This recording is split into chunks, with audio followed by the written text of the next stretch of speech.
pertanyaan tadi yang masuk,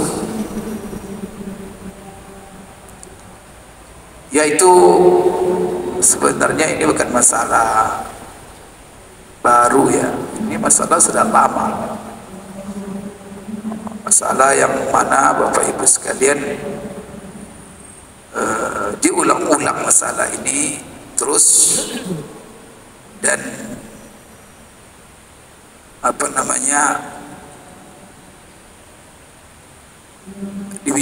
dibicarakan kembali. Ini dunia ini sekarang adalah dunia yang memang kita susah melepaskan diri dari musik. Di mana-mana musik, di tangan kita musik itu. Siapa yang punya HP dalamnya ada musik. Jadi kenapa masalah ini muncul pula di Indonesia? Saya lihat itu di YouTube, di Facebook, macam-macam ya. Sehingga sibuk antara yang mengharamkan dengan yang tidak mempermasalahkan musik, kan itu. Sebenarnya Bapak Ibu sekalian, kita lihat sekarang kan ada perbedaan, dan mencuat perbedaan itu ini kayaknya gara-gara ada seorang ustadz yang menafsirkan surah Asy-Syu'ara itu surat musik. Nah, itu yang jadi agak memanas sedikit kan, karena masa ada di dalam Quran katanya surat namanya surat musik. Saya tidak mendalami, tidak mengikuti betul, tapi yang ditanyakan intinya adalah masalah musik ini. Sebenarnya bagaimana pandangan Islam terhadap masalah musik ini? Butuh kalau kita untuk menjelaskannya detail, butuh waktu sebenarnya. Jadi kalau kita melihat bagaimana ulama memandang, karena musik ini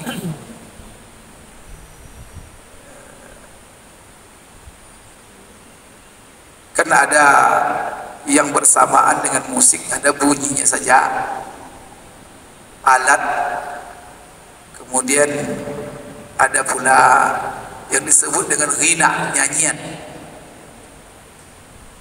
Jadi situ ada nyanyi yang diiringi dengan alat musik. Nah, ini kalau kita lihat dari mazhab ulama yang empat, mereka mengatakan masalah musik ini, kalau kita lihat mazhab-mazhab itu memang agak keras fatwa-fatwa mereka dalam masalah musik ini. Seperti dari mazhab ulama mazhab yang empat mazhab, mereka mengatakan mendengar, tapi masalahnya mereka apakan itu mendengar nyanyi-nyanyian yang diiringi dengan alat musik, itu haram hukumnya dengan kesepakatan para ulama. Kesepakatan ulama dalam mazhab yang empat. Jadi kalau kita baca kitab-kitab empat mazhab itu tentang musik, ya haram. Bahkan terus menerus hidup dengan musik itu, dengan nyanyi musik ketika. Banyak ulama mengatakan gugur kesaksiannya, tidak boleh jadi saksi. Artinya orang seperti ini keadilannya sudah tergadai, tak boleh dia ditunjuk menjadi saksi di hadapan pengadilan. cara. Kemudian juga kata para ulama, orang yang sudah hobi musik itu orang yang sudah hilang marwahnya, kehormatan diri, kemuliaan diri yang wajib sebenarnya dijaga. Jadi orang kalau sudah main musik aja, itu kata ulama orang yang tidak punya marwah. Sampai di situ mereka mengatakan, tapi kalau seandainya mendengar nyanyi-nyanyian yang tanpa adat musik, di antara mereka Bapak Ibu sekalian ada yang mengatakan makruh tanpa adat musik. Sebenarnya apa yang menjadikan mereka mengatakan mengharamkan musik itu? Setelah mereka menjelaskan bahwa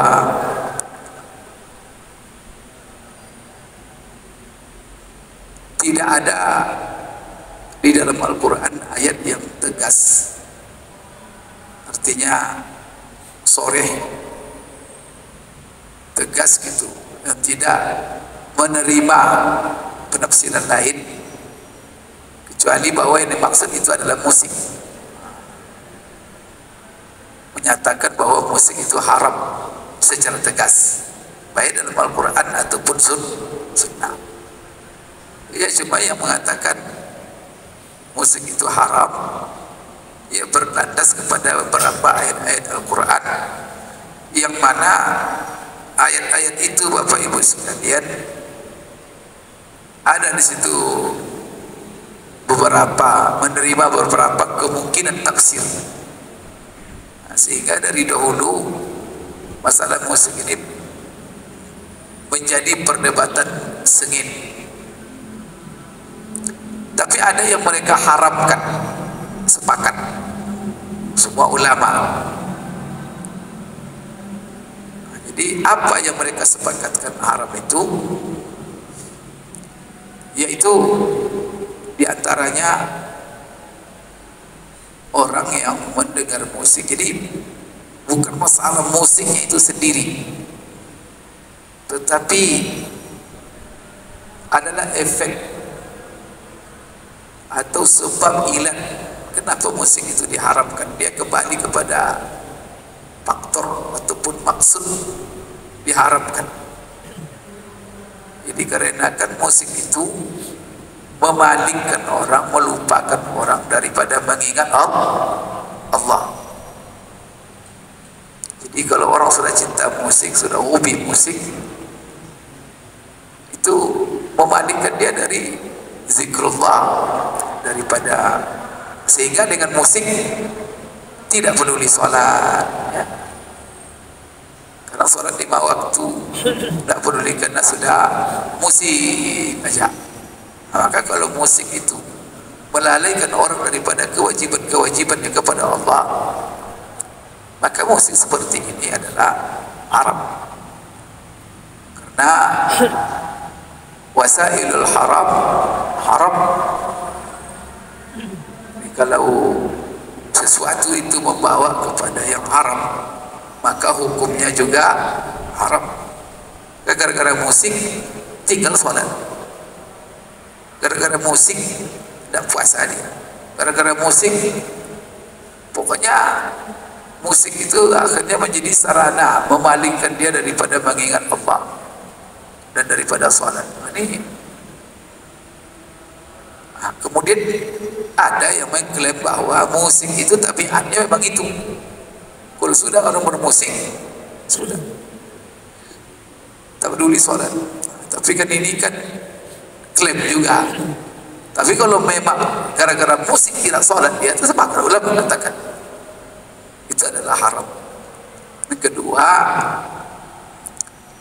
musik yang mengandung nyanyi-nyanyian, yang mana nyanyi-nyanyian tadi isinya adalah nyanyi-nyanyian yang fuhush, keji, kemudian yang menggiring untuk mengobarkan nafsu syahwat. Berarti sekarang cinta atau apa itu aja kan. Orang sudah panas juga nafsu orang, dia sudah dihembus-hembus pula dengan nyanyi termasuk musik itu. Sehingga ini menjadi wasilah untuk menyebarnya perbuatan keji yang menjijikkan, itu zina, pergaulan bebas, segalanya. Ya, bahwa mungkin hobi musik itu menjadi salah satu, sehingga orang kalau dia mendengar musik yang dibaringi dengan nyanyi cinta saja, itu aja pikirannya, kayak orang candu narkoba, sehingga hilang makna hidup itu.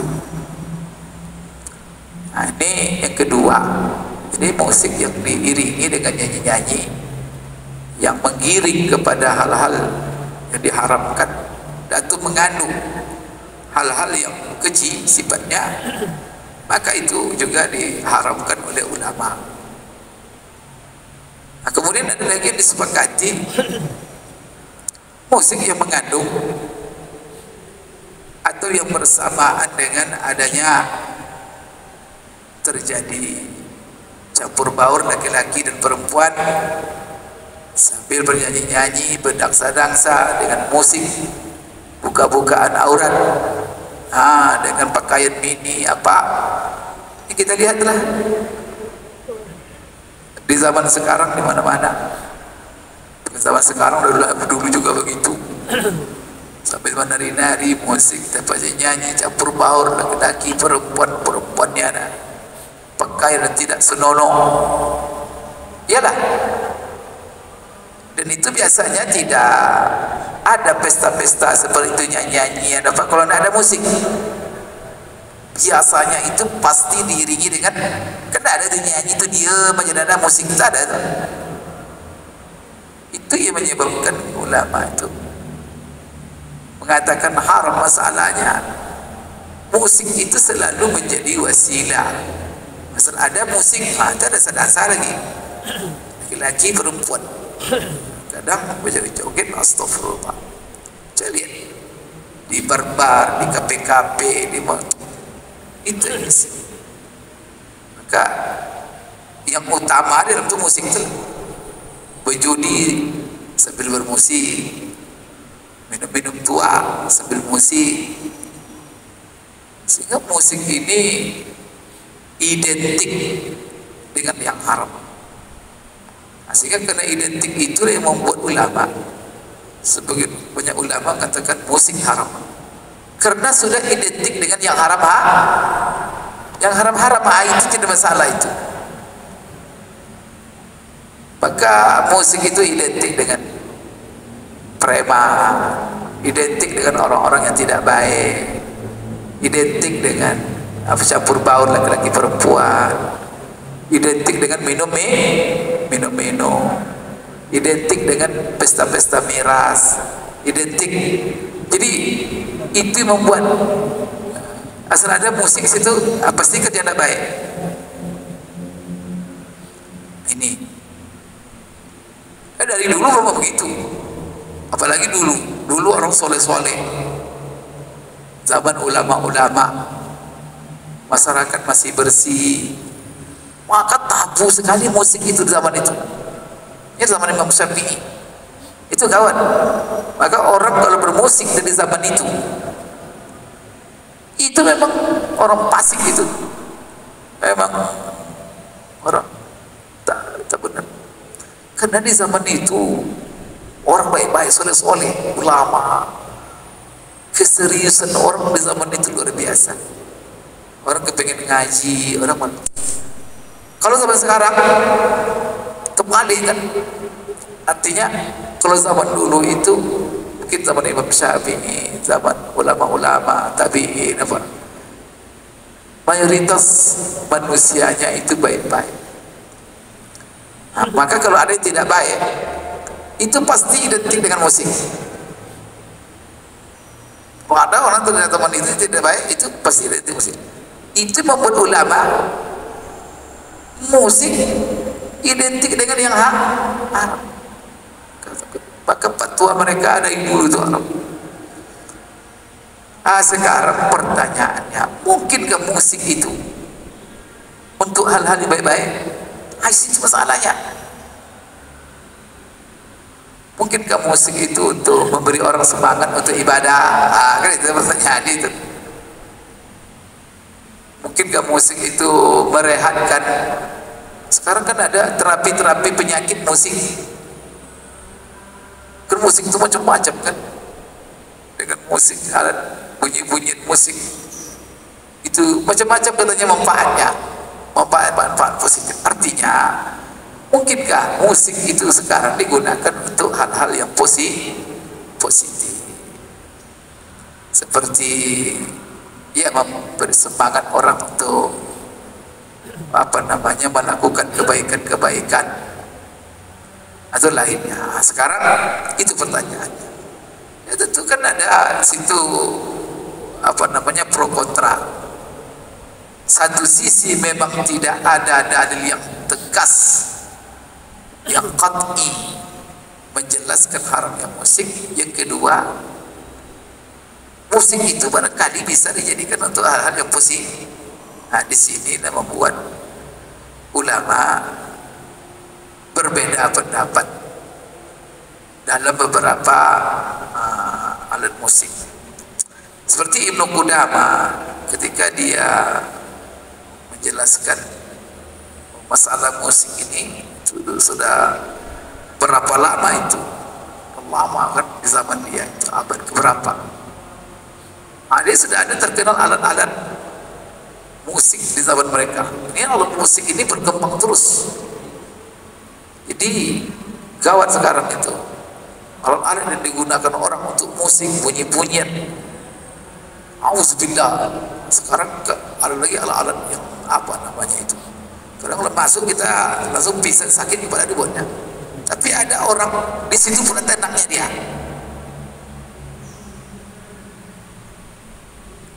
Ada juga ulama, saya mendengar ya, dari seorang yang pernah ke rumah, dia terkenal ulama besar dalam ilmu hadis dan dia dikenal guru dari ulama-ulama besar Saudi, termasuk katanya Syekh bin Baz itu pernah ngaji sama dia. Kalau orang bercerita tentang biografi bin Baz, salah satu biografinya itu gurunya, siapa gurunya? Termasuk itu namanya Syekh Yasin Badani. Ada Syekh ulama besar di Mekah itu, Syekh Yasin Badani namanya. Badani itu Padang. Syekh Yasin orang Padang. Memang asalnya Sumbar, tapi dia menjadi ulama di Mekah. Itu katanya dia banyak karyanya, bukunya banyak. Bukunya tentang qawaid fikih, tentang macam-macam hadis. Ya, dikenal ahli hadis. Bayangkan itu. Jadi saya diceritakan orang yang datang ke rumahnya, karena ada kawan datang membuat penelitian tentang biografi Syekh Yasin ini. Maka datanglah ke rumahnya di Mekah, ketemu dengan cucu-cucunya, orang-orang dekatnya. Jadi salah satunya apa kebiasaan Syekh itu? Ini ulama besar nih, Syekh banyak bukunya, ulama-ulama Saudi banyak belajar sama dia. Salah satu kebiasaannya, dia itu tidak bisa menulis. Kalau dia menulis kecuali bersamaan dengan bunyi musik. Jadi kalau dia mau nulis di ruangan dia itu bunyi kan musik semua, cuma bunyian aja, macam-macam bunyi musik. Setelah bunyi musik ini dihidupkan, baru dia itu keluar inspirasinya itu. baru jalan mungkin akal. Kan ya ada orang merokok, kenapa merokok ini? Karena kalau nak merokok buntu katanya. Tak ada akal ya. Ada pula orang begitu. Kalau dengan musik keluar inspirasi pikirannya. Sekarang itu syekh itu ulama besar, murid-muridnya banyak yang menjadi ulama besar, dan dia sehari-harinya dengan musik, karena musik itu membawa inspirasi. Nah, sekarang pertanyaannya, apakah diharamkan di musik seperti ini? Karena biasanya musik itu membawa kepada nafsu, seperti menggambar nafsu macam-macam, kepada yang haram-haram, bebas perempuan apa. Nah, jadi di sini Bapak Ibu ada hal-hal yang sepakat ulama haram, seperti tadi itu yang dibarengi dengan nyanyian perempuan-perempuan apa. Nah, berarti itu haram tuh, musik diiringi dengan yang haram-haram, itu dicampuri dengan yang haram-haram. Maka itu sepakat. Nah, sekarang musik yang tidak ada, hanya bunyi musik saja, atau dibarengi dengan nyanyi yang bersih, mungkin nyanyi-nyanyi tentang mendorong untuk rajin belajar, mendorong untuk semangat berusaha, anda adalah menggiring hal-hal yang haram. Apakah itu juga diharamkan? Karena musik itu kan alat, wasilah. Nah, itu yang menjadi ini. Kalau kita punya, kalau dia wasilah, sarana kepada yang haram, melalaikan sholat, melalaikan apa, kalau kita langsung mengharamkan dia, musik haram, itu butuh nas yang menjelaskan musik haram, kan begitu. Ada dalil-dalil jadi ulama banyak, ayat Quran, hadis-hadis, cuma hadis-hadis, ayat-ayat itu tidak qat'i. Kadang-kadang umpamanya ada lapangan istihad di situ, barangkali ada qat'i dalalah, tapi katanya zanni dari sisi subut. Kadang-kadang qat'i subutnya, tapi dalalahnya zanni. Seperti Quran, dalil ayatnya Quran, seperti tentang lahu hadis macam-macam dalam Quran itu. Cuma apakah itu tafsirnya? Sebab kebanyakan ulama mengatakan tafsirnya musik, ulama lain tidak musik itu katanya. Kan itu jadi masalah, berbeda mereka sehingga berbeda tafsir, terjadi perbedaan pendapat. Kesimpulannya, ada yang sepakat haram dan ada yang diperselisihkan. Ada ulama yang ketat mengatakan apa namanya musik haram. Tapi sekarang kan susah menghindar. Itu tuh bunyi-bunyi HP, adalah musik tuh. Karena sekarang sudah begitu semuanya. Nah, kemudian ada yang katakan itu asal kalau musik haram, mengandung nyanyian itu tidak, mengandung apa, pokok asal musik haram. Ada mengatakan ya kalau musik itu saja tanpa dibarengi dengan hal yang haram, apalagi dia membawa apa namanya manfaat, ada nilai-nilai positif baik di situ, maka jangan dikatakan haram. Berarti berbeda. Di mana perbedaan? Musik yang tidak mengandung hal-hal yang haram, apa hukumnya? Itu sebenarnya di situ letaknya. Ada yang katakan walaupun tidak mengandung yang haram, asal musik langsung haram. Wah, ini yang ekstrim itu. Ini pendapat yang ketat. Ada yang membatasi. Yang haram itu adalah yang mengandung yang haram. Nah, kita kan memang coba rata-rata mengandung haram tidak musik sekarang. Rata-rata. Kalau sudah musik itu coba dilihat apa namanya di apa itu, keyboard lah umpamanya kan, ke musik itu. Itu dulu ada perempuan yang berok mini situ, baju gitu. Jadi sebenarnya ke musik ya itu. Tapi orang-orang begitu memunculkan apanya pakai musik.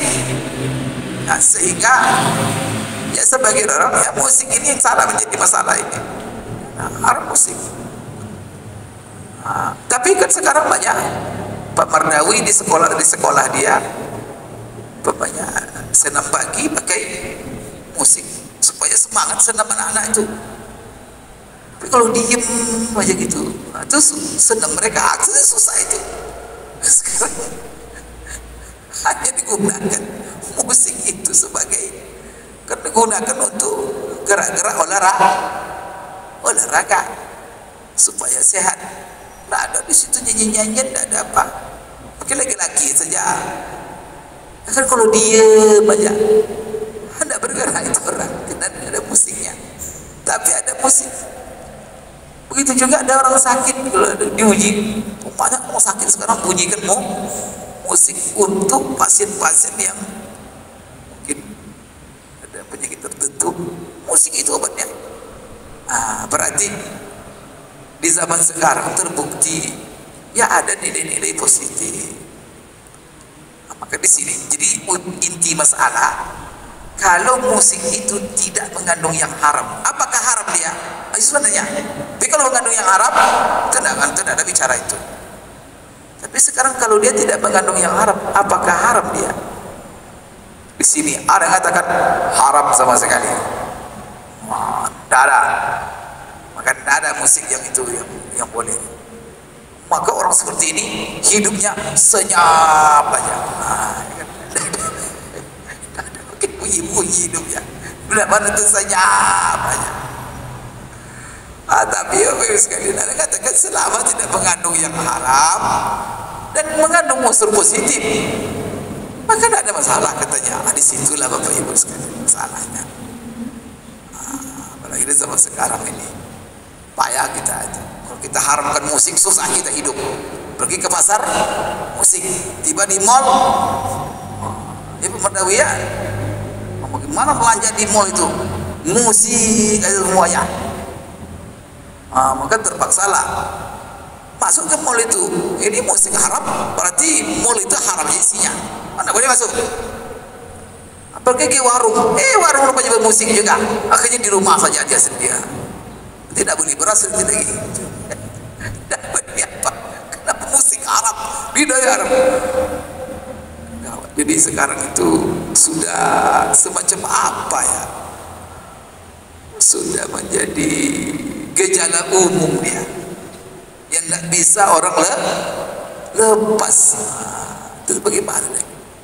Maka di zaman sekarang ini kalau susah kita memakai fatwa musik haram mutlak begitu, susah hidup zaman sekarang. Kalau itu kita perhatikan, kemana kita pergi? Bisa berhenti Pak Mardawi mengajar sekolah itu orang bermusik aja. Pergi penataran bermusik-musik juga orang. Pergi acara outbound dibandingin dengan kalau tidak ada musik, tidak ada semangat outbound itu. Jadi macam-macam. Maka di sini Bapak Ibu, kalau saya sendiri melihat, ya kalau tidak membawa kepada yang haram, tidak mengandung yang haram, tidak membawa kepada yang haram, tidak mengandung yang haram, apalagi dia ya artinya keluar jauh daripada unsur yang haram, ya